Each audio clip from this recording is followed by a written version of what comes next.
எதுவா இருந்தாலும் இது கர்த்தர் கொடுத்தது. அதிலே தேவனுடைய நாமம் மகிமைப்பட வேண்டுமே ஒழிய ஒரு பொழுது நம்மை மேன்மைப்படுத்தி விடக்கூடாது. சம்பாதிச்ச உடனே நாம் அநேகர் என்ன சொல்றாங்க, இது கர்த்தர், இது என்னால நடந்தது, நான் சம்பாதித்தேன், நான் என்னால வந்தது இல்லை, கர்த்தரால் வந்தது. நாம் யாரும் சேர்ந்து நாம் வாசிக்கலாம். இந்த வருஷத்தில் ஆண்டவர் நமக்கு கொடுத்த வாக்குத்தத்த வசனம் நாம் யாவரும் சேர்ந்து வாசிக்கலாம். யோசுவாவின் புஸ்தகம் 3ஆம் அதிகாரம் 7ஆம் வசனம். கர்த்தர் யோசுவாவை நோக்கி, நான் மோசேயோடு இருந்தது போல உன்னோடு இருக்கிறேன் என்பதை இஸ்ரவேல் எல்லாரும் அறியும்படிக்கு இன்று அவர்கள் கண்களுக்கு முன்பாக உன்னை மேன்மைப்படுத்துவேன். ஹல்லேலூயா. கரங்கள் தட்டி தேவனுக்கு மகிமை செலுத்தலாமா? ஹல்லேலூயா. ஆண்ட கர்த்தர் நல்லவர், கர்த்தர் நல்லவர். உட்கார்ந்து கொள்ளுங்கள். யோசுவா 3ஆம் அதிகாரம் 7ஆம் வசனத்தை நான் திரும்ப வாசிக்கிறேன்.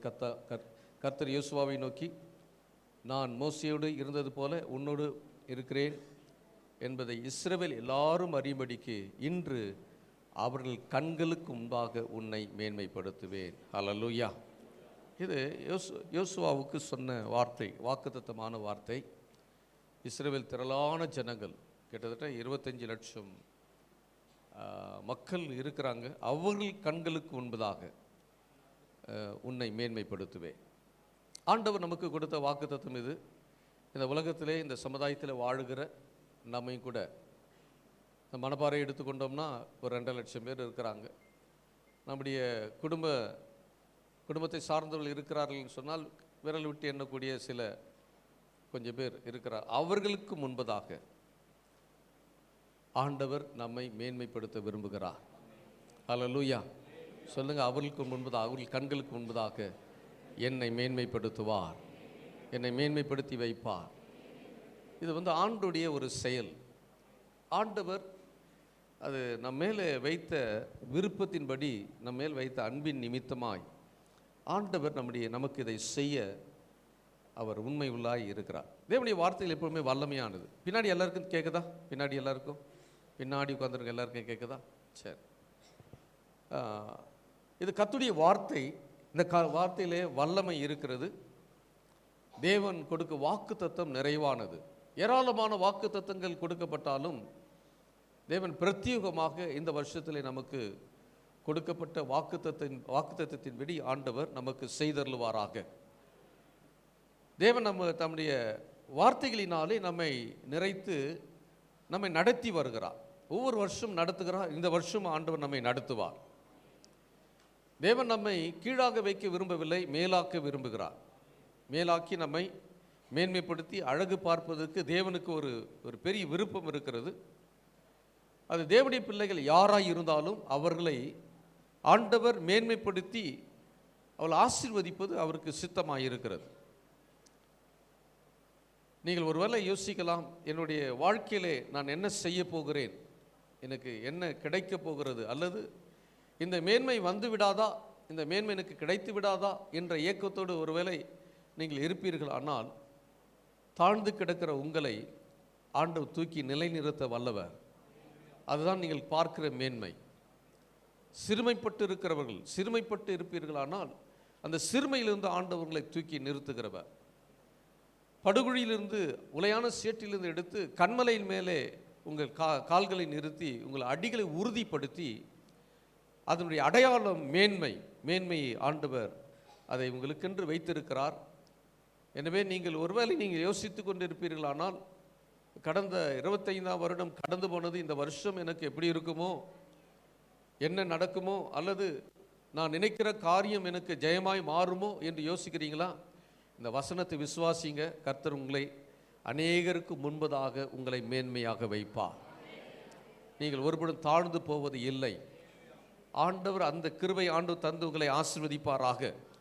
எனவே தேவனுடைய பிள்ளைகளே, ஆண்டவர் உங்களை மேன்மைப்படுத்த விரும்புகிறார். நாம் இந்த உலகம் எப்படிப்பட்ட உலகம் என்ன? பொல்லாதவர்கள் வாழ்கிற உலகம். பொல்லாத மனிதர்கள் நம்மை சூழ்ந்திருக்கிறார்கள். நாம் எப்பொழுது விழுவோம் என்று அவர்கள் பார்த்து கொண்டிருக்கிறார்கள். விழுவதற்கான சூழ்நிலை வருமானால் கைகொட்டி சிரிப்பதற்கு அவர்கள் ஆயத்தப்படுகிறார்கள். ஆனால் அவர்களுக்கு முன்பதாக தேவன் ஒருபொழுது நம்மை வெட்கப்படுத்துவதே இல்லை. நம்மை சூழ்ந்திருக்கிற ஜனங்கள், நம்மை குடியிருக்கிற பகுதியிலே அல்லது நாம் வசிக்கிற இடங்களிலே அல்லது ஏன் நம்முடைய சொந்த பந்தங்கள் கூட நம்மை குறித்து ஒருவேளை ஏளனமாய் நம்மை தாழ்வாய் நினைப்பார்கள். ஆனால் அவர்கள் கண்களுக்கு முன்பதாக, காரணம் என்ன தெரியுமா? நீங்கள் கர்த்தருடைய பிள்ளை. நீங்கள் கர்த்தருடைய பிள்ளைகளாக இருக்கிறதுனாலே அவர்களுக்கு முன்பதாக, அவர்கள் கண்களுக்கு முன்பதாக தேவன் உங்களை மேன்மைப்படுத்தி அழகு பார்த்து உங்களை அலங்கரிக்கிற ஆண்டவர், உங்களையும் உங்கள் குடும்பத்தையும் ஆண்டவர் அலங்கரிப்பாராக. நாம் செய்ய வேண்டியது, நாம் அவருக்கு கீழ்ப்படிந்து நடக்கக்கூடிய இருதயம் மாத்திரம் நமக்கு இருக்குமானால், தேவனுக்கு கீழ்ப்படிந்து நடக்கிற யாராய் இருந்தாலும் தேவன் அவர்களை மேன்மைப்படுத்தி உயர்த்தப்படுவது, அவர்களை உயர்த்துவது நிச்சயம். அந்த ஆண்டவர் நமக்கு வைத்திருக்கிற ஆசீர்வாதங்கள், கர்த்தருடைய ஆசீர்வாதமே ஐஸ்வர்யத்தை தரும். அவர் அதனோட வேதனை கூட்டுவதில்லை. ஆண்டவர் ஒரு முறை நம்ம ஆசீர்வதிச்சிட்டார்னா, நான் என்னுடைய அனுபவத்தில் நான் பார்த்துருக்கிறேன், கர்த்தருடைய பிள்ளைகளை ஒரு முறை கர்த்தர் ஆசீர்வதித்தால் அந்த ஆசீர்வாதத்தை திரும்ப எடுக்கிறது கிடையாது. அவங்க கர்த்தரை தேடுவதற்கு கவனக்குறைவாக அல்லது கர்த்தரை தேடுகிற விஷயத்தில் குறைவுள்ளவர்களாக இருந்தாலும் தேவன் கொடுத்த ஆசீர்வாதத்தை திரும்ப அவர் எடுக்கிறதே கிடையாது. கர்த்தர் ஆசீர்வதித்தது தான். எனவே ஆண்டவர், நீங்கள் கர்த்தரை தேடி வருகிற, நான் சொன்ன தீர்மானம் எடுத்தல 52 வாரங்கள் ஆண்டவருக்கு நாம் முக்கியப்படுத்துவோமானால், முக்கியப்படுத்தி 52 வாரங்கள் கர்த்தருடைய சமூகத்திலே நாம் போய் ஆண்டவரை ஆராதிக்க வேண்டும் என்ற திட்டத்தோடு செயல்படுவீர்கள். ஆனால் அதுதான் நீங்கள் எடுக்கிற முயற்சி அல்லது நீங்கள் எடுக்கிற தீர்மானம். அந்த தீர்மானம் உங்களை மேன்மையாய் வைக்கும். அது உங்களுக்கு பெருத்த ஆசீர்வாதமாய் இருக்கும். இன்றைக்கு உலகத்தில் இருக்கிற மனிதர்கள் என்ன நினைக்கிறார்கள் சார்? பணம்தான் பிரதானம் என்று நினைக்கிறார்கள். பணம் மிக முக்கியமானது என்று நினைக்கிறார்கள். பணம் மட்டும் ஒரு மனிதனை மேன்மையாக வைத்து விட முடியாது. இந்த உலகத்தில் எத்தனையோ கோட்டீஸ்வரர் இருக்கிறார்கள், எத்தனையோ பணக்காரர்கள் இருக்கிறார்கள். அவர்கள் பணக்காரர்களே தவிர ஆனால் மேன்மை அடைந்தவர்கள் என்று சொல்லிவிட முடியாது. கர்த்தரால் யார் ஆசீர்வதிக்கப்பட்டார்களோ அவர்கள்தான் மேன்மையானவர்கள். நீங்கள் இந்த பெரிய பெரிய பணக்காரர்களை நீங்கள் பார்ப்பீர்களானால் அவருடைய குணத்தில் அவங்க பிச்சைக்காரங்க. அப்புறம் அவங்களுடைய எண்ணங்களிலே அவர்கள் எப்படி இருக்கிறாங்க அப்படின்னா குறைவுள்ளவர்களாக தான் இருக்கிறார்கள். ஆனால் கர்த்தருடைய பிள்ளைகளாகிய நமக்கு ஆண்டவர் இந்த போதும் என்கிற மனதுடன் நமக்கு வைத்திருக்கிற அந்த ஆசீர்வாதம், அதுதான் மேன்மையான ஒன்று. இந்த உலகத்தில் நமக்கு சந்தோஷத்தையும் சமாதானத்தையும் கொடுக்கிற ஆண்டவர் நமக்கு அதற்கான மேன்மை தேவன் தந்து நம்மை பொருளாதார ரீதியிலும் நம்மை ஆசீர்வதிப்பதற்கு தேவன் வல்லவராக இருக்கிறார். அப்போது இன்றைக்கு உலகத்தில் மனிதர்கள் என்ன நினைக்கிறாங்க? பணம் தான் மேன்மை, அதுதான் புகழுடைய உச்சத்திலே கொண்டு போய் வைக்கிறது என்று நினைக்கிறார்கள். ஆனால் அப்படி நினைக்கிறவர்கள் எல்லாரும் தோற்று போகிறார்கள். லெபனானில் ஒரு பெரும் பணக்காரன் எமில் குஸ்தானி என்று சொல்லக்கூடிய ஒரு மனிதன், அவன் பெய்ரூட்டில் தனக்காக ஒரு பெரிய கல்லறை கட்டினானா. எதற்காக கல்லறை கட்டினா அப்படின்னா, இவன் பெரிய பணக்காரன், இவனுடைய சரீரத்தை இவ்வளோ பெரிய அரண்மனை மாதிரி கட்டப்பட்டதான இந்த கல்லறை கொண்டு போய் சரீரத்தை வைத்தார் என்று சொல்லி எல்லாரும் புகழ வேண்டும், தன்னை மேன்மைப்படுத்த வேண்டும் என்று எண்ணி, அல்லது இவன் பெரிய பணக்காரன், அவனை ஒருவேளை கோவிலாக கூட வைத்து வணங்குவதற்கான அத்தனை மேன்மை எனக்கு கிடைக்க வேண்டும் என்று நினைத்தானாம். அவனுக்கு சொந்தமாக ஒரு ஜெட் ஃப்ளைட் வைத்திருந்தான். ஒரு நாள் அவன் அந்த ஃப்ளைட்டில் அவன் பயணம் பண்ணி கொண்டிருந்த பொழுது அது விபத்தில் சிக்கி கடலில் விழுந்து அவன் மரித்து போனான். பல மில்லியன் பணம் செலவழித்து அவனுடைய சரீரத்தை, ஏன்னா அவன் பெரிய அரண்மனை போல ஒரு கல்லறை கட்டி வைத்திருக்கிறான், அவன் சரீரத்தை கொண்டு போய் அதில் வைத்து விட வேண்டும் என்று சொல்லி பல மில்லியன் பணம் செலவு செய்து அவனுடைய சரீரத்தை தேடுகிற முயற்சியை செய்தார்கள். பலனளிக்கவில்லை. கொஞ்ச நாள் கழித்து அந்த ஃப்ளைட்டு கண்டுபிடிக்கப்பட்டது. ஆனால் அவன் சரீரம் கண்டுபிடிக்கப்படாமலே போனது. அவன் நினைத்தபடி அவன் மேன்மை அடையாமல் போனான். இன்னொரு பணக்காரனை குறித்து நான் அறிந்த பொழுது, பிரிட்டனை சார்ந்த ஒரு பெரிய யூத பணக்காரன், ரூஸ்ட் என்று சொல்லக்கூடிய ஒரு பெரிய பணக்காரன், அவன் சில சமயங்களில் பிரிட்டிஷ் அரசாங்கத்துக்கே அவன் கடன் கொடுப்பானா. அவ்வளவு பெரிய பணக்காரன். பணத்தை நகைகளை பாதுகாக்க ஒரு பெரிய ஒரு அறை, பாதுகாப்பான அறை அவன் கட்டினான். அறை கட்டி அதிலே அவனுடைய பணங்களையும் செல்வங்களையும் நகைகளையும் கொண்டு போய் அதில் பாதுகாப்பான பெட்டகமாக அதில் பாதுகாத்து வந்தான். ஒரு நாள் அவன் அந்த பெட்டகத்தை பார்வையிடுவதற்காக அவன் போனான். போய் அவன் சாவி போட்டு அந்த அந்த அறை திறந்தான். திறந்துட்டு உள்ள சாவி எடுக்காமலே அவன் உள்ளே போனவன் அவன் எதிர்பார்க்காத நேரத்திலே அந்த அறை பூட்டி கொண்டது. என்ன செய்வது என்று தெரியல. கத்தி கூப்பாடு போட்டு பார்த்தான், கத்தி பார்த்தான், அழுது பார்த்தான், என்னென்னவோ முயற்சி செய்து பார்த்தான். ஆனால் ஒருவருக்கும் அந்த சத்தம் கேட்கவில்லை. அவன் அந்த அறைக்குள்ளே அவன் மாட்டிக்கொண்டான். இந்த ரூஸ்ட் அடிக்கடி அவன் இந்த பணக்காரன் என்பதனாலே வெளியூருக்கு அவன் உல்லாச பயணம் போவானாம். அப்படி இந்த ரூட்ஸ் வெளியூருக்கு அவன் பயணம் போய்விட்டான் என்று அவனுடைய குடும்பத்தாரெல்லாம் நினைத்து கொண்டார்கள். பல வாரங்கள் கடந்து போனது. இவன் உள்ளே உட்கார்ந்து அழுதான். ஐயோ, என்னை காப்பாற்றுவதற்கு உறவு இல்லையா? நான் இவளை சேர்த்து வைத்த பணம் என்னை காப்பாற்ற முடியவில்லை. நான் மேன்மையாய் நினைத்த இந்த பணம் தான் எனக்கு மேன்மை என்று நினைத்த இவைகள் ஒன்றும் எனக்கு, இந்த செல்வங்கள் எனக்கு உதவி செய்யவில்லை என்று கதறினான். ஒருவரும் அவனுக்கு உதவி செய்ய முடியவில்லை. அவன் சாப்பிடுவதற்கு வழி இல்லாமல், குடிப்பதற்கு தண்ணி இல்லாமல் மரித்து போனான். மரிக்கிறதுக்கு முன்னாடி அவன் கையில் கீறி அந்த இரத்தத்தினாலே சுவரில் எழுதினான். என்ன எழுதினான் அப்படின்னா, இந்த பணம் இருந்தாலும் இதனால் எனக்கு ஒரு மேன்மையும் இல்லை என்று சொல்லி அந்த சுவட்டில் இரத்தத்திலே அவன் சுவட்டில் எழுதிவிட்டு மரித்து போனான். இன்னைக்கு மனிதர்கள் நினைக்கிறபடி பணம் ஒரு மனுஷனை மேன்மைப்படுத்தி விட முடியாது. அந்த கர்த்தருடைய பிள்ளைகளாகிய நமக்கு கர்த்தரே நமக்கு துணையாய் இருக்கிறார். ஹல்லேலூயா. கர்த்தர் நமக்கு கேடகமானவர், துணையுமானவர். அவர் நம்மை பாதுகாத்தால் ஒழிய, அவர் நமக்கு கிருபை செய்தால் ஒழிய ஒருபொழுது நாம் மேன்மை அடைந்து விட முடியாது. ஆண்டவர் நம்மை மேன்மைப்படுத்தி ஆசீர்வதிக்கிறதுக்கு தேவன் அவர் எப்பொழுதுமே நம்முடைய விஷயத்திலே, அவர் கர்த்தருடைய பிள்ளைகளாகிய நம்முடைய விஷயத்திலே அவர் உண்மை உள்ளவராக இருக்க, நாம் உண்மையற்றவர்களாய் போனாலும் அவருடைய விஷயத்திலே நம்மை மேன்மைப்படுத்த உண்மை உள்ளவராக இருக்கிறார். ஹல்லேலூயா.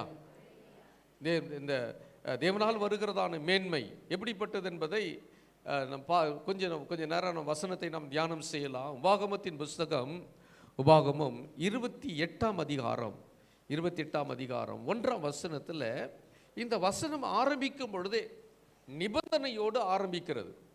இந்த வசனத்திலே 14 வசனங்களிலே ஆசீர்வாதங்களை ஆண்டவர் எழுதி வைத்திருக்கிறார். இந்த ஆசீர்வாதங்கள் எல்லாம் நம்முடைய கண்ணுக்கு அல்லது நம்முடைய அறிவுக்கு எட்டாத அல்லது நம்முடைய வாழ்க்கையிலே எட்டி பிடிக்காத அந்த அளவுக்கு ஆசீர்வாதங்களை இந்த 14 வசனங்களிலே ஆண்டவர் எழுதி வைத்திருக்கிறார். இவைகளெல்லாம் நாம் சுதந்திரிக்க வேண்டுமானால் ஆண்டவர் வைத்திருக்கிற நிபந்தனையோடு கூட இந்த அதிகாரத்தை ஆண்டவர் துவங்குகிறார்.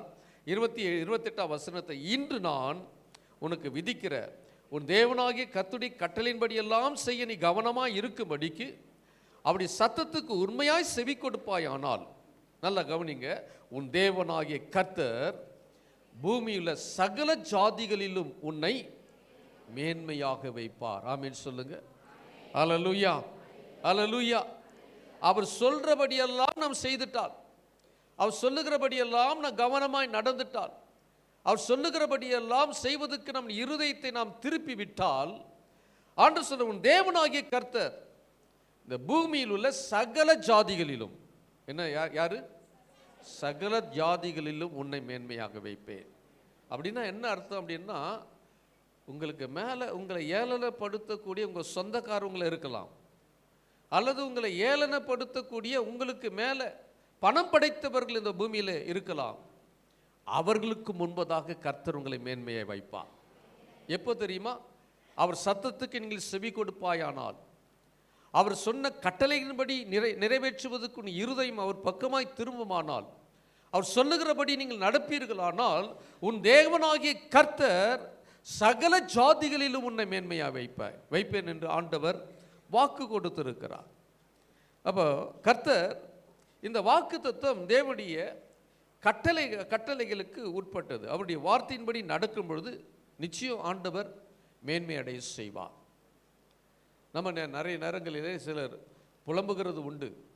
ஆனால் அவர் கட்டளையின்படி நடக்க தவறிவிடுவார்கள். அவர் சொற்பேச்சு கேட்க மாட்டார்கள், அவருக்கு கீழ்ப்படிய மாட்டார்கள். ஆனால் ஆண்டவருடைய ஆசீர்வாதம் மாத்திரம் எனக்கு மேன்மை வேண்டும் என்று நினைப்பார்கள். ஆனால் தேவன் ஒரு பொழுதும் அப்படிப்பட்டவர்களை, நான் அடிக்கடிக்கு சொல்லுவேன், எத்தனை வருஷம் கூப்பாடு போட்டாலும் தேவன் ஒரு பொழுதும் அவர்களை ஆசீர்வதிப்பது இல்லை. ஒரு முழுமையான ஒரு ஆசீர்வாதம் உண்டாக வேண்டுமானால் அவர் சொற்படி நடக்க அவர் என்ன சொல்லுகிறாரோ அந்த வார்த்தைக்கு நாம் கீழ்ப்படி நடந்து விட்டோமானால் அதில் ஒரு பெரிய மேன்மை தேவன் வைத்திருக்கிறார். அப்போ கர்த்தர் உங்களை மேன்மைப்படுத்த தீர்மானித்து விட்டால் எந்த மனுஷனும் தடுத்துட முடியாது, அது சிறுமைப்படுத்த முடியாது. பொறாமையோடு எரிச்சலோடு உங்களுக்கு விரோதமாக எழும்பி உங்களை ஒன்றுமில்லாமல் செய்வதற்கு அவர்கள் எத்தனை பெரிய காரியங்களை செய்தாலும் நீதியின் தேவனாய் இருக்கிறவர் தேவன் ஒரு பொழுது உங்களை கைவிடவே மாட்டார். ஆண்டவர் கைவிட மாட்டார், நிச்சயம் அதை செய்வார். யோசுவாவின் புஸ்தகத்தில் 4ஆம் அதிகாரம், யோசுவாவின் புஸ்தகம் 4ஆம் அதிகாரம் 14ஆம் வசனத்தில் அந்நாளிலே கர்த்தர் யோசுவாவை சகல இஸ்ரவேலின் கண்களுக்கு முன்பாகவும் மேன்மைப்படுத்தினார். அவர்கள் மோசேக்கு பயந்திருந்தது போல அவனுக்கும் அவன் உயிரோடு நாளெல்லாம் பயந்திருந்தார்கள். ஹல்லேலூயா. இந்த யோசுவாவுக்கு ஆண்டவர் இந்த 1ஆம் அதிகாரத்திலே வாக்கு கொடுக்கிறார், நீ உயிரோடு இருக்க நாளெல்லாம் ஒருவன் உனக்கு முன்பாக எதிர்த்து நிற்பதில்லை, நான் மோசையோடு இருந்தது போல உன்னோடும் இருப்பேன், நான் உன்னை விட்டு விலகுவதில் உன்னை கைவிடுவதும் இல்லை. நான் முதல் இந்த மணப்பாறைக்கு வரும்பொழுது, மணப்பாறைக்கு எனக்கு டிரான்ஸ்ஃபர் அப்படின்னு சொல்லி எனக்கு சொல்லப்பட்ட பொழுது நான் இருதயத்தில் ஆவியில் கலங்கி போனேன். நான் நினைக்கிறேன் கிட்டத்தட்ட ஒரு 10 நாள் அழுதுகிட்டே தான் இருந்தேன். எனக்கு ரொம்ப கலக்கமாக இருந்தது, என்ன செய்வதுன்னு தெரியல ஆண்டவரே, அப்படி ரொம்ப கலக்கமாக இருந்துச்சு. இந்த ஊருக்கு வர்றதுக்கு எனக்கு பிரியமே இல்லை. ஆண்டவரே இந்த ஊர் எப்படி ஒன்று, நான் இங்கே வந்து 2 வாரம் போய் கூட எனக்கு இருதயத்தை அந்த கலக்கம் அகலவே இல்லை. ஒவ்வொரு நாளும் காலையில் எழுந்திரிச்சு அங்கே ஒரு பாரிஸ் ஹால் ஒன்று இருக்குது சென்னையில், அமெரிக்கன் கான்சுலேட் பக்கத்தில் ஒரு பெரிய பாரிஸ் ஹாலில் போய் காலையில் உட்கார்ந்தேன்னா காலையிலேருந்து சாயங்காலம் வரைக்கும் அழுதுகிட்டே உட்காந்து கிடப்பேன். ஆண்டவரே நான் என்ன செய்ய போகிறேன்னு தெரியல, எனக்கு ஒன்றுமே தெரியாது, இது வரைக்கும் நான் இங்கே வெளியே போய் என்னால் பழக்கமும் இல்லை, என்ன செய்ய போகிறேன்னு இருதயத்தில் ரொம்ப கலக்கத்தில் இருந்த காலகட்டத்தில் ஆண்டவர் எனக்கு கொடுத்த ஒரு வாக்கு தத்துவம். என்ன ஒரு பாஸ்டர்கிட்ட ரொம்ப கலக்கமாக இருந்தப்போ, பாஸ்டர் எனக்கு போகிறதுக்கு ரொம்ப பயமாக இருக்குது அப்படின்னு சொன்னப்போ அவர் இந்த வசனத்தை சொல்லி எனக்கு இது ஒரு பூஸ்டப் பண்ண மாதிரி இருந்தது. ஆண்டவர் சொன்னார், மார்க்கு நீ பயப்படாத, வசனம் இப்படி சொல்லுது, நீ உயிரோடு இருக்கும் நாளெல்லாம் ஒருவனுக்குள்ளாக எதிர்த்து நிற்பதில்லை, நான் மோசடி இருந்தது போல உன்னோடு கூட இருப்பேன், நான் உன்னை விட்டு விலகுவதும் இல்லை, உன்னை கைவிடுவதும் இல்லை. இந்த சொன்ன அந்த வசனத்தை கேட்ட உடனே எனக்குள்ள ஒரு பெரிய தைரியம் முளைக்க ஆரம்பித்தது. அப்போ ஆண்டவர் என்னோடு கூட இருப்பாரானால் நான் ஏன் பயப்பட வேண்டும், நான் ஏன் கலங்க வேண்டும், கர்த்தரின் பட்சத்தில் இருக்கும் பொழுது நான் எதற்காக நான் கலங்க வேண்டும் என்ற தைரியம் எனக்குள்ளே வந்தது. அப்படி என்று சொன்னால் உங்கள் வாழ்க்கையில் இந்த வருஷத்தில் என்ன செய்ய போகிறோம் என்று நினைத்திருப்பீர்கள். ஆனால் கர்த்தர் உங்கள் பட்சத்தில் இருக்கும் பொழுது, கர்த்தர் உங்களோடு கூட இருக்கும் பொழுது ஆண்டவர் உங்களுக்கு உதவி செய்வதற்கு அன்றைக்கு மோசையோடு கூட இருந்தது போல, இது யோசுவாவுக்கு சொல்லப்பட்ட வார்த்தையாக இருந்தாலும் இது எனக்கு சொல்ல, உங்கள் பேர் அதில் போட்டு இந்த வசனத்தை நீங்கள் வாசிக்கும் பொழுது மோசையோடு கூட இருந்தது போல நீங்கள் உங்கள் பேரை போட்டு என்னோடு கூட இருப்பேன் என்று வாக்கு பண்ணியிருக்கிறீர். என்னை விட்டு விலகுவதும் இல்லை, என்னை கைவிடுவதும் இல்லை. ஹல்லேலூயா. ஒருபொழுதும் அவர் கைவிடவே மாட்டார். கைவிடாத தேவன் ஆண்டவர், அற்புதங்களின் தேவன், அற்புதங்களை செய்வதற்கு ஆண்டவர் நம்மை தெரிந்தெடுத்திருக்கிறார். நாம் ஆசீர்வதிக்கப்பட்ட சந்ததி என்று சொல்லலாம், ஆசீர்வதிக்கப்பட்ட ஜனங்கள். எனவே தான் இந்த யோசுவாவை சகல இஸ்ரவேல் கண்களுக்கு முன்பதாக மேன்மைப்படுத்தினார் என்று எழுதியிருக்கிறார். எல்லா மக்களுக்கு முன்பதாக மேன்மைப்படுத்தினார். நீங்கள் இந்த உபாகமம் முடிகிற வரைக்கும் பார்த்தீங்கன்னா யோசுவா பற்றி ஹைலைட் பண்ணப்படவே இல்லை. அவன் அட்ரஸ் தெரியாத ஆள் யாருன்னே தெரியாது. சும்மா அந்த வெவு பார்ப்பதுக்கு போன பொழுது சொல்லப்பட்ட அவனுடைய பேரை நம்ம படித்தோமே தவிர ஹைலைட் பண்ணப்படலை. ஆனால் இந்த உபாகமும் வந்ததுக்கு அப்புறம் மோசேக்கு அப்புறம் தலைமைத்துவம் ஏற்ற உடனே யோசுவாவை ஆண்டவர் ஹைலைட் பண்ணி காட்டுறார். மோசையோடு கூட இருந்தது போல நான் உன்னோடு கூட இருப்பேன், நீ பயப்படாது அப்படின்னு சொன்னால், ஆண்டவர் இந்த வசனத்தை வாசிக்கும் பொழுது நீங்கள் என்ன சொல்லணும் அப்படின்னா, எல்லா ஜனங்களுக்கும் முன்பதாக, எல்லா ஜனங்களுக்கும், உங்களை பரிகசிக்கிறவர்கள், உங்களை ஏளனப்படுத்துகிறவர்கள், அல்லது ஒன்றுக்கு உபயமில்லாத என்று சொல்லி உங்களை கேலி பண்ணுங்கள் மத்தியிலே ஆண்டவர் உங்களை உயர்த்தி மேன்மைப்படுத்துவார். அவர்கள் கண்களுக்கு முன்பதாக ஆண்டவர் உங்களை மேன்மைப்படுத்துவார். அப்போ அவர்கள் மோசேக்கு பயந்திருந்தது போல அவனுக்கும் உயிரோடு இருக்க நாளெல்லாம் பயந்திருந்தார்கள் அப்படின்னு யோசுவாவை குறித்து இங்கே சொல்லப்பட்ட வார்த்தை. அப்போ மேன்மை என்பது தேவனுக்கு பயந்து செயல்படும் செயல்பாடுகள் கிடைக்கிற அங்கீகாரம். யோசுவா தேவனுக்கு பயந்து நடந்ததுனால ஆண்டவர் அவனுக்கு அந்த வார்த்தை கொடுத்திருக்கிறார். நமக்கும் அதை கொடுப்பார். தேவன் அதை எல்லா ஜனங்களுக்கு முன்பதாக எப்படி அங்கீகரித்தாரோ அதே போல நமக்கும் வாக்குத்தத்தத்தின் மூலமாய் அங்கீகரித்து நம்முடைய வாழ்க்கையிலே யோசுவாவை மேன்மைப்படுத்தினது போல நம்மையும் ஆண்டவர் மேன்மைப்படுத்துவார்.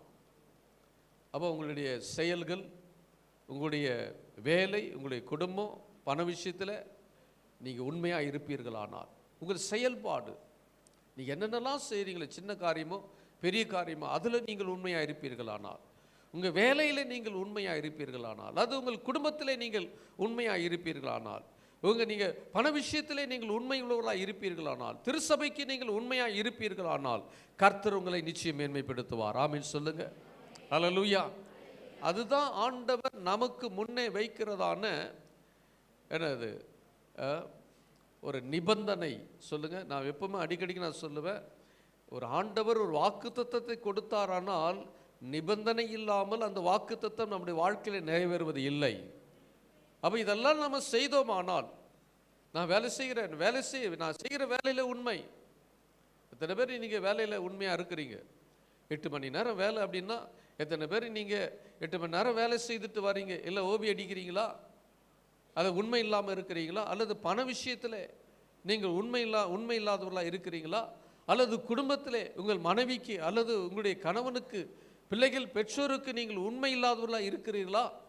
இது நிபந்தனை. இந்த நிபந்தனை நீங்கள் நிறைவேற்றாத பட்சத்திலே தேவன் உங்களை மேன்மையை வைக்க முடியாது. எனவே தான் ஆண்டவர் உங்களை மேன்மையை வைக்க வேண்டுமானால் இவைகளிலே உண்மையாக இருக்க வேண்டும். திருச்சபைக்கு நீங்கள் உண்மையாக இருக்க வேண்டும். ஆண்டவர் கொடுக்கிற விஷயத்தில் நீங்கள் உண்மையாக இருக்க வேண்டும்.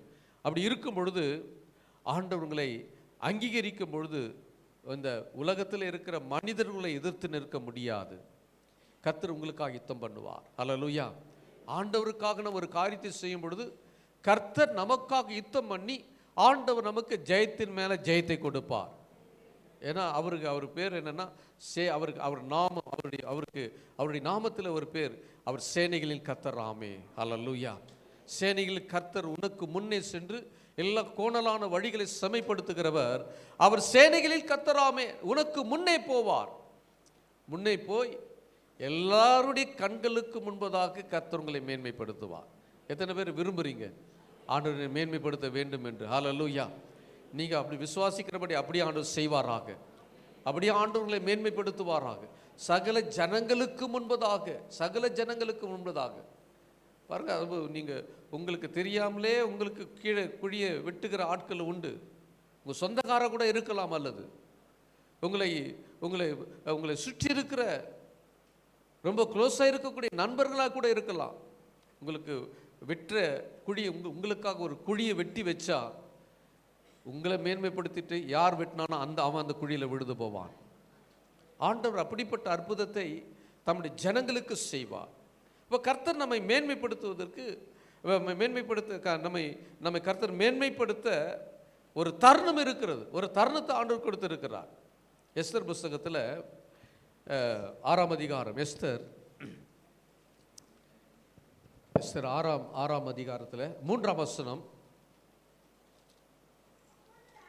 அப்பொழுது ராஜா, இதற்காக மொர்தெகாய்க்கு கனமும் மேன்மையும் செய்யப்பட்டதா என்று கேட்டான். அதுக்கு ராஜாவை சேவிக்கிற ஊழியக்காரர் அவனுக்கு ஒன்றும் செய்யப்படவில்லை என்று சொன்னார்கள். ஹல்லேலூயா. கவனிங்க, நல்ல கவனிங்க. இந்த மொர்தெகாய் ஒரு நன்மை செய்திருக்கிறான், ராஜாவை காப்பாற்றி இருக்கிறான். அவன் யோசித்திருப்பான், ஆண்டவர் என்னை கைவிட்டுட்டாரோ, ஆண்டவர் என்னை கவனிக்காமல் போனாரோ, நான் ராஜாவுக்கு எத்தனை பெரிய நன்மை செய்திருக்கிறேன். இந்த மொர்தெகாய் மாத்திரம் அந்த காரியத்தை சொல்லாமல் இருந்திருப்பானால் ராஜாவை அவங்க கொலை செய்திருப்பாங்க. 2 பேர், பிக்தானாவும் தேரேசும் 2 பேர் பிரதானிகள். அவங்க 2 பேருமே அகஸ்வேரு ராஜாவை கொலை செய்வதற்கு திட்டம் தீட்டி இருக்கிறார்கள்.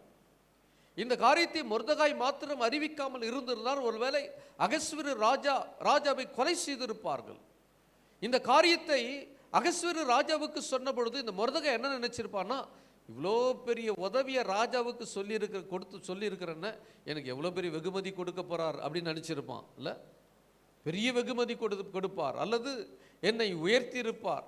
அவன் யார் அப்படின்னா, அரண்மனை வாசல் காக்கிற ஒரு வாட்ச்மேன். அவன் நினைச்சிருப்பான், ஒரு சிப்பாய் வேலை கொடுத்திருப்பாரா. இந்த நன்மை ராஜாவுக்கு செய்ததுனால அரண்மனையில் ஏதாவது வேலை போட்டு கொடுத்திருப்பாரா, அல்லது ஏதாவது ப்ரமோஷன் எனக்கு கிடைச்சிருக்குமா. அப்படிதான் அகஸ்வேரு ராஜா அப்படி செய்திருப்பான் என்று இந்த மொர்தெகாய் நினைச்சிருப்பான். ஆனால் ஒன்றும் நடக்கல. ராஜாவுக்கு நன்மை செய்தும் இன்னும் எங்கே தான் உட்கார்ந்துருக்கிறான், அரண்மனை வாசல்ல இன்னும் காவல் காத்து கொண்டிருக்கிற ஒரு காவலாளி. அவன் ஏற்ற காலம் ஒரு தருணத்தை தேவன் வைத்திருக்கிறார். ஹல்லேலூயா. அவனை மேன்மைப்படுத்துவதற்கான ஒரு நாளை தேவன் நியமித்திருந்தார். அதற்காக அவனை நீங்க பார்த்தீங்க அப்படின்னா, அவனுக்கு நன்மை கிடைத்தாலும் கிடைக்காமல் போனாலும் கர்த்தரை சேவிக்கிற விஷயத்தில் உண்மையாயிருந்தான். அவன் எஸ்தர்கிட்ட சொல்றான், நம்ம எல்லாரும் உபவாசம் பண்ணுவோம் அப்படின்னா, அவன் கர்த்தரோட நல்ல ஐக்கியத்தோடு இருக்கிறவன், கர்த்தரை சேவிக்கிறவன். நன்மை கிடைத்தாலும் நன்மை கிடைக்காமல் போனாலும், உயர்வு கிடைத்தாலும் நான் தாழ்ந்து போகிறவனாய் காணப்பட்டாலும், யார் என்னை மதித்தாலும் மதிக்காமல் போனாலும், எனக்கு பணம் இருந்தாலும் பணம் இல்லாமல் போனாலும், எல்லா சூழ்நிலையிலும் கர்த்தரை சேவிப்பேன் என்கிறதான அந்த மனநிலைமை உடையவன் தான் இந்த மொர்தெகாய். அப்ப எல்லா சூழ்நிலையிலே நாம் கர்த்தரை மகிமைப்படுத்துவதற்கு நாம் அறிந்திருப்போமானால் நம்மை மேன்மைப்படுத்துவதற்கான ஒரு தருணத்தை கர்த்தர் வச்சிருக்கிறார். எத்தனை பேர் விசுவாசிக்கிறீங்க? அல்லேலூயா. ஒருவேளை அந்த மேன்மை உடனடியாக உங்களுக்கு ஒருவேளை கிடைக்காமல் இருக்கலாம், அந்த மேன்மை கிடைப்பதற்கு தாமதமாகலாம். ஆனால் தாமதம் பண்ணாமல் ஏற்ற காலம் வரும் பொழுது ஆண்டவர் அதை உங்கள் வாழ்க்கையில் செய்யும் பொழுது அது எப்படி இருக்கும்னா, நீங்கள் நினைக்கிறதுக்கு மேலே 100 மடங்கு அது பெரிதாக இருக்கும். நீங்கள் நினைத்தப்போ உங்களுக்கு கிடைத்திருக்குமானால் அந்த மேன்மை எப்படி இருக்கும்னா, ஒரு பங்கு தான் கிடைச்சிருக்கும், ஒரு பங்கு தான் கிடைக்கும். ஆனால் தேவனுடைய திட்டம் என்ன தெரியுமா? ஒரு பங்கல்ல 100 மடங்கு ஆசீர்வாதத்தை உங்களுக்கு தர வேண்டும் என்று தேவன் திட்டம் பண்ணினதை உங்கள் வாழ்க்கையை செய்யும் வரைக்கும் நீங்கள் அமைதியாய் காத்திருப்பீர்களானால், ஆண்டவருடைய நாமத்தை மகிமைப்படுத்துவதற்கு உங்கள் இருதயம் வாஞ்சிக்குமானால், அவரை தேடுகிற விஷயத்தில் நீங்கள் உண்மையாக இருப்பீர்களானால், ஆண்டவர் அந்த தருணத்தை உங்களுக்கு மகிழ்ச்சியான தருணமாய் மாற்றி தருவார். அல்லேலூயா. இப்போ இந்த மொர்தெகாய் வாழ்க்கையிலே அதுதான் நடந்தது. பாருங்க, ராஜாவுக்கு தூக்கம் வராமல் பண்ணுனது யார் தான்? கர்த்தர் தான். இல்லை, தூக்கம் டெய்லி நல்லா அவன் தண்ணி போட்டு தூங்குறவனா இருப்பானான்னு தெரியல, டெய்லி நல்லா தூங்கியிருப்பான். தூக்கம் வரலையா, கொஞ்சம் ஒரு ஃபெக் எடுத்துட்டு வாடா, ஃபெக் இன்னும் ஏறல, இன்னும் 2 ஃபெக் எடுத்துட்டு வா, தண்ணி போட்டு ஃப்ளாட்டாகி படுத்துருப்பான். ஆனால் அன்னைக்கு அவன் தூக்கம் வராமல் புரண்டு புரண்டு புரண்டு புரண்டு படுத்து கிடக்கிறான். ஏன் வேற ஏதாவது சொல்லியிருக்கலாமே? எப்போ தூக்கமே வரல. அங்கே அரண்மனையில் இருக்கிற 2 பெண்களை கூப்பிட்டு நடனம் ஆட சொல்லுப்பா, 2 பாடகரை கூப்பிட்டு நான் நல்ல பாட்டு பாட சொல்லு, அதை கேட்டுக்கிட்டே நான் தூங்கிடுறேன் அப்படின்னு சொல்லியிருக்கலாம். ஆனால் கர்த்தருடைய திட்டம் பாருங்க, மொர்தெகாய் வாழ்க்கையில வைத்த திட்டம் எப்படிப்பட்ட திட்டம் அப்படின்னா, அவனை உயர்த்துகிற திட்டம், அது அவனை மேன்மைப்படுத்துகிற திட்டம். அது பாருங்க, அவன் சொல்றான் இந்த நடபடி புஸ்தகத்தை கொண்டு வாப்பா. சம்மந்தமே இல்லாமல் கேட்குறான் பாருங்க, சம்மந்தமே இல்லை. அவனுடைய உள்ளத்தில் நடபடி புத்தகத்தில் கொண்டு வான்னு சொல்லுவதற்கு சம்மந்தம் கிடையாது, கொண்டு வராங்க. அவன் ராஜா சமூகத்தில், அகஸ்வேரு ராஜா சமூகத்திலே அது வாசிக்கப்பட்டது. வாசிக்கப்பட்ட உடனே இந்த இவ்வளோ பெரிய நன்மை செய்த இவனுக்கு இந்த மொர்தெகாய்க்கு ஏதாவது நன்மை செய்யப்பட்டதா? அந்த 3ஆம் வசனத்தில் வாசித்தோம். நன்மை செய்யப்பட்டதா வாசித்தவன் சொன்னான், ஐயா அவன் செய்யப்பட்டது உண்மை, அவன் அந்த குற்றம் நிரூபிக்கப்பட்டது உண்மை, உங்களை கொலை செய்வதற்கு அவன் திட்டம் தீட்டியது உண்மை, விசாரணை எல்லாம் உண்மைதான். ஆனால் இந்த நன்மை செய்த மொர்தெகாய்க்கு ஒரு நன்மை என்ன பண்ணல, செய்யப்படவில்லை. அப்படியானால் எனக்கு என்னுடைய உயிரை காப்பாற்றின இவனுக்கு ஒரு நன்மை செய்தாக வேண்டும். கரெக்டாக பாருங்க, அவனை விரோதிக்கிற ஆமான் வந்து நிற்கிறான். ஹல்லேலூயா. ஒரு ஆமானை கொண்டு கர்த்தர் உங்களை உயர்த்த வல்லவராய் இருக்கிறார். யார் உங்களுக்கு வேட்டு வச்சானோ அவனை அந்த வேட்டில் விழுந்து போயிடுவான். யார் உன்னை வேட்டு வைக்கணும்னு நினைச்சானோ அவன் கையாலவே கர்த்தர் உங்களை மேன்மைப்படுத்துவார். அவன் வாயாலே சொல்ல வைப்பார். நம்புறீங்களா? வாக்கு தத்துவம் ஒரு பொழுதும் மாறுவது இல்லை, அது கீழே விழுந்து போவது இல்லை. அது உங்கள் வாழ்க்கையில் செய்கிற வரைக்கும் அது அமைதியாக இருக்கிறது இல்லை, அது ரெஸ்டே கிடையாது, நிச்சயம் நிறைவேறும். இப்போ கரெக்டாக ஆமான் வந்து நிற்கிறான். இவன் எப்படி வந்து நிற்கிறான் அப்படின்னா, இந்த மொர்தெகாய் மேலே ரொம்ப கோபம். அதனால் இவனை தூக்கில் போடணும். 50 முழம் தூக்கு மரத்தை எங்கே நிப்பாட்டிட்டு வந்துக்கிறான். அவன் வீட்டில் நிப்பாட்டிட்டு ராஜாவுக்கிட்ட பர்மிஷன் கேட்க வர்றான். என்னது, இவன் இந்த மொர்தெகாயை நமக்கு நம்முடைய ராஜ்யத்துக்கு விரோதமாக எழும்புகிற ஒரு கூட்டம் இருக்கிறது, அந்த கூட்டத்தை எழுப்புகிறவன் யார் அப்படின்னா இந்த மொர்தெகாய். அதை சொல்லி அவனை அங்கே நிற்பாட்டி வைத்து இருக்கிற 50 முழ தூக்கு மரத்தில் தூக்கு போடுவது, தூக்கி அவனை கொல்லுவதற்கு பர்மிஷன் கேட்கும்படி வாசலில் வந்து நிற்கிறான். யார் அங்கே? ஆமான் வந்து நிற்கிறான். உள்ளே வர சொல் அப்படின்னு சொன்ன உடனே உள்ள வந்த உடனே கேட்குறான், ராஜா கனம் பண்ண விரும்புகிற ஒரு மனுஷனுக்கு என்ன செய்யப்பட வேண்டும்? பாருங்க, கேள்வி பாருங்க. ராஜா கனம் பண்ண விரும்புகிற ஒரு மனுஷனுக்கு என்ன செய்யப்பட வேண்டும்? என்னாச்சு? அலெக்ஸ் ஜோம் பண்ணுங்க, கவனிங்க. என்ன செய்யப்பட வேண்டும் என்று சொல்லி கேட்டவுடனே ஆமான் நினைச்சான், என்ன தவிர ராஜா வேற. கவனிங்க, நீங்க கவனிங்க, இங்க கவனிங்க.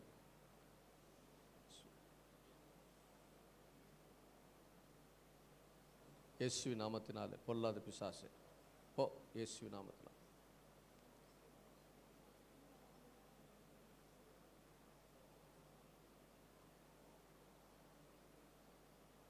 சரி, கவனிங்க. அவன் என்ன நினைச்சான் அப்படின்னா, உட்காருமா அம்மா, உட்காருங்க, ஒன்றும் இல்லை, உட்காருங்க, ஒன்றும் கிடையாது, உட்காருங்க. ராஜா என்ன தவிர வேற யாரை கனம் பண்ண விரும்புவார் அப்படின்னு நினைச்சு அவன் சொன்னான், ராஜாவே ஏறுகிற குதிரை கொண்டு வரப்பட வேண்டும், நீர் உடுத்துகிற உடை கொண்டு வரப்பட வேண்டும், அவன் தலையில் உடைய சிரசு வைக்கப்பட வேண்டும், கிரீடம் வைக்கணும், வைத்து அவனை குதிரை மேலே நீ ஏறுகிற குதிரை, ராஜா ஏறுகிற குதிரை மேலே உட்கார வைத்து ராஜா கனம் பண்ணுகிறவனை இப்படி கனம் பண்ணப்படும் என்று அவன் சொல்ல வேண்டும் என்று சொன்ன உடனே ராஜா சொல்கிறான் ஆமான் கிட்ட, இதில் ஒன்றும் குறைஞ்சிடக்கூடாதுப்பா. வாசலில் ஒருத்தன் உட்காந்துருக்கிறான் பாரு, ஒரு வாட்ச்மேன், யாராலும் கவனிக்கப்படாமல் உட்காந்துருக்கிறான் பத்தியா, ஒருவராலும் மதிக்கப்படாமல் உட்காந்துருக்கிறான் பத்தியா, அவனுக்கு இது ஒன்றும் குறைபடாமல் செய்ய வேண்டும், நீதான் அது செய்ய வேண்டும் என்று சொன்னான். அல்லேலூயா. பாருங்க, எந்த மனுஷனை ஆண்டவர் உயர்த்த, எந்த மனுஷனை ஆசீர்வதிக்க தேவனாலே கூடும், ஆண்டவர் கூடும். ஆண்டவர் பெரிய அற்புதத்தை ஆண்டவர் செய்தார். அப்போ கர்த்தர் நம்மை கர்த்தர் மேன்மைப்படுத்த ஒரு தருணம் இருக்கிறது. அந்த தருணம் எப்படிப்பட்டது அப்படின்னா, அந்த தருணம் வரும் வரைக்கும் நம்ம காத்திருப்போமானால் அந்த மேன்மை நிச்சயம் நமக்கு வரும். மொர்தெகாய் உயர்த்தப்பட்டான். ஹல்லேலூயா. அவன் அரண்மனையிலே ராஜாவுக்கு அடுத்த ஸ்தானத்திலே அவன் உயர்த்தப்பட்டான். பெரிய ஆசீர்வாதம். ஒருவராலும் மதிக்க, யார் அவனுக்கு விரோதமாக எழும்பினார்களோ, யார் அவனுக்கு விரோதமாக ஒரு 50 முழ மரத்தை தூக்கி வைத்தானோ அதிலே அவனை தூக்கி போடப்பட்டு அவன் கொல்லப்பட்டான். சத்துரு ஒழிந்து போனான். இப்போ தேவன் உங்களை மேன்மைப்படுத்த வேண்டும் என்று விரும்பினால் எந்த சத்துரு, அதனால தான் வசனம் சொல்லுது, சத்துருக்களுக்கு முன்பதாக ஒரு பந்தி ஆயத்தப்படுத்தி வைத்திருக்கிறார். சத்துருக்களுக்கு முன்பு சொல்லுங்க, சத்துருக்களுக்கு முன்பதாக எனக்கு ஒரு பந்தி ஆயத்தப்படுத்தி வைத்திருக்கிறார். என் பாத்திரம் நிரம்பி வழியும். அல்லேலூயா. நிரம்பி வழிகிற ஆசீர்வாதத்தின் மேன்மையை தேவன் நமக்கு கொடுப்பார். இந்த வாக்குத்தத்தத்தின்படி ஆண்டவர் நமக்கு அத்தனை பெரிய வாக்குத்தத்த இந்த ஆசீர்வாதங்களை நமக்கென்று தேவன் நமக்காக ஆண்டவர் வைத்திருக்கிறார். இரண்டாவதாக ஆதியாகமம் 4ஆம் அதிகாரம், ஆதியாகமம் 4ஆம் அதிகாரம் 7ஆம் வசனத்தில், நன்மை செய்தால் உனக்கு மேன்மை இல்லையோ, நன்மை செய்யாதிருந்தால் பாவம் வாசற்படியிலே படுத்திருக்கும். பாவம் வாசற்படியிலே படுத்திருக்கும். பாருங்க, இங்க நல்லா கவனிங்க. காயின் ஆபேல் ரெண்டு பேருமே காணிக்கை கொண்டு வராங்க. ஒருவனுடைய காணிக்கையை கர்த்தர் அங்கீகரித்தார், ஆபேலுடைய காணிக்கை. காயினுடைய காணிக்கை தேவன் அங்கீகரிக்காததுனால காயினுக்கு பெரிய எரிச்சல், கோபம், தன் சகோதரன் மேலே கோபம் வந்ததுன்னா எரிச்சல். அவனுக்கு முகநாடி மாறி போனதான், அவன் முகமே மாறி போச்சு. அப்படின்னா அவனுக்கு என்ன கோபம் மாத்திரமல்ல, பொறாமை, அவன் மேலே ஒரு பெரிய காய்மக்காரம்.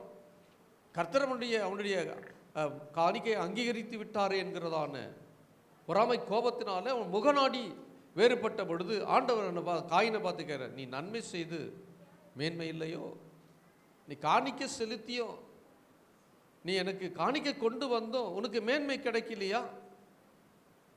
மேன்மை கிடைக்காமல் போனதா? நீ நன்மை செய்யாமல் இருந்தால் பாவம் வாசற்படியில் என்ன பண்ணியிருக்கோம், படுத்து கிடக்கும் அப்படின்னு ஆண்டவர் அவனை சொன்ன காரணம். அந்த காயின் காணிக்கையை ஏற்றுக்கொள்ளாததினாலே, காயினுடைய காணிக்கையை அங்கீகரிக்காததினாலே அவன் முகநாடி வேறுபட்டது.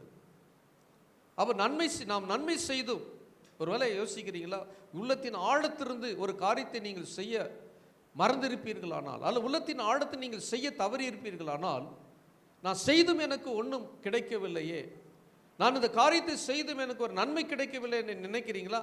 நீங்கள் கவனிக்க வேண்டியது என்னன்னா, அதில் உண்மை இருந்ததா, மனப்பூர்வம் இருந்ததா, மனப்பூர்வமாய் நீங்கள் செய்தீர்களா? அது மனிதருக்கு ஆனாலும் சரி, கர்த்தருக்கு ஆனாலும் சரி, ஆண்டவர் கொடுக்கிற காணிக்கை ஆனாலும் சரி, நீங்கள் உங்களுக்கு அந்த மனப்பூர்வமாய் கொடுக்கக்கூடிய உங்களுக்கு இருதயம் இருந்ததா, அல்லது உங்களுடைய இருதயம் வேறுபட்டு இருந்து கொடுக்கப்பட்டதா?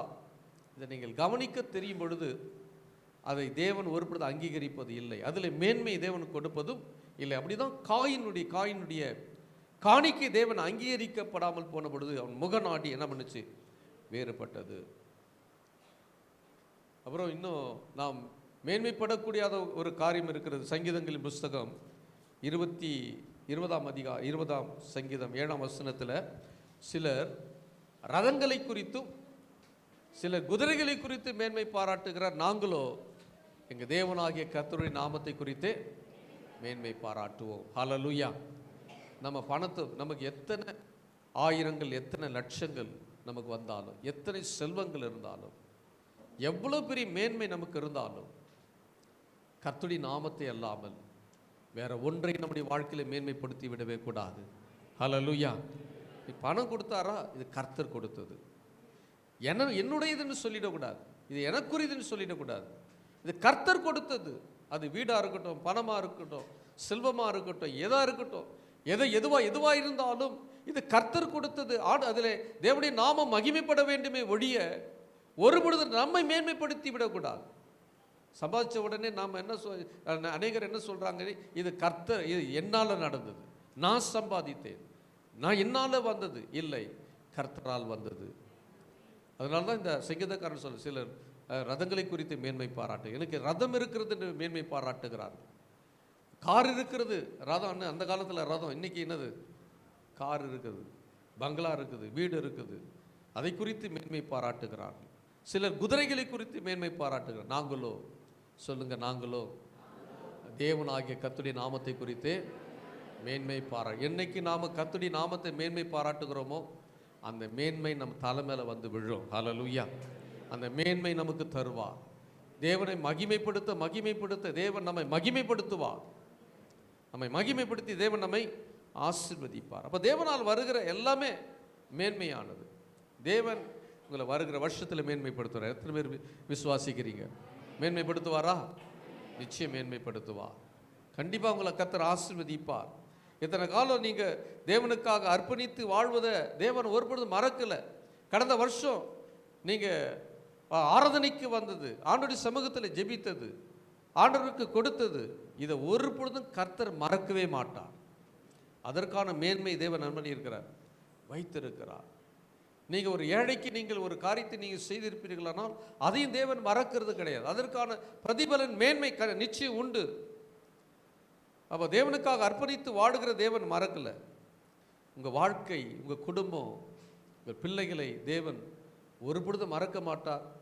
உங்கள் குடும்பத்தை கர்த்தர் மேன்மையை வைப்பார். ஆமீன் சொல்லுங்கள். உங்கள் பிள்ளைகளை கர்த்தர் மேன்மையை வைப்பார்.